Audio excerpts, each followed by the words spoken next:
Merienda time! Okay, merienda natin. Una, magkakape ako. Nakapagkape na ako kaninang umaga. Pero dahil stevia ang gamit na sugar dito sa kape na to.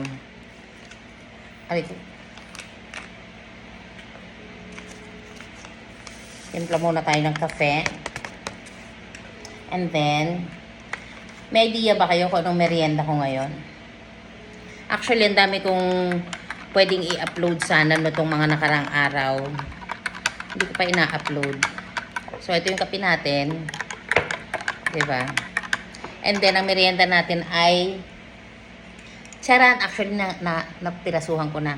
Ito, cassava from cassava and pineapple pie. Kasi, ang hinahanap talaga namin, buko pie. Tapos, matagal na panahon na kami bumibili dun sa The Original. Ito yung lalagyan. No? Para maniwala kayo. Ayan ang box.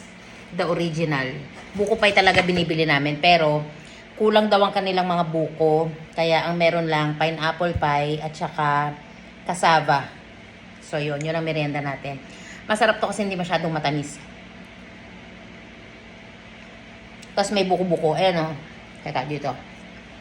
Ayan ang buko-buko. Buko-buko talaga. Ito pa. Diba? Yun. Alam mo yun. Nakikita nyo naman. Dumadampot na naman ako sa sahig. So, yun. Hindi siya masyadong matamis. O, diba? Ayun na buko. Susubukan kong gayahin to. Ay, kain. Mainit. Ito na lang natin sa pineapple pie. Yan.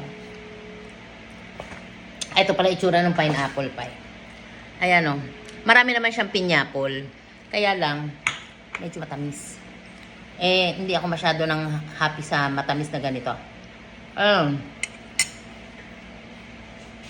Mainit.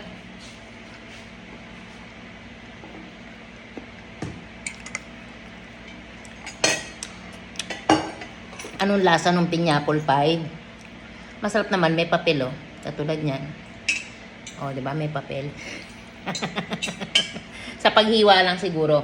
Kasi tingnan niyo naman yung papel, yung parchment paper niya. Gula-gulanit na ng paghiwa namin. So malamang sa paghiwa 'yan. Hindi yan sa paggawa. Oh, 'di ba?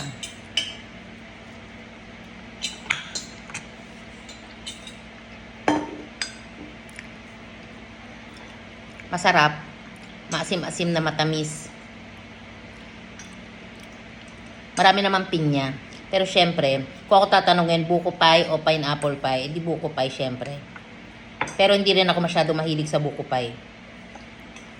Pinapapili ko lang yung sarili ko para may masabi ako. Yun lang.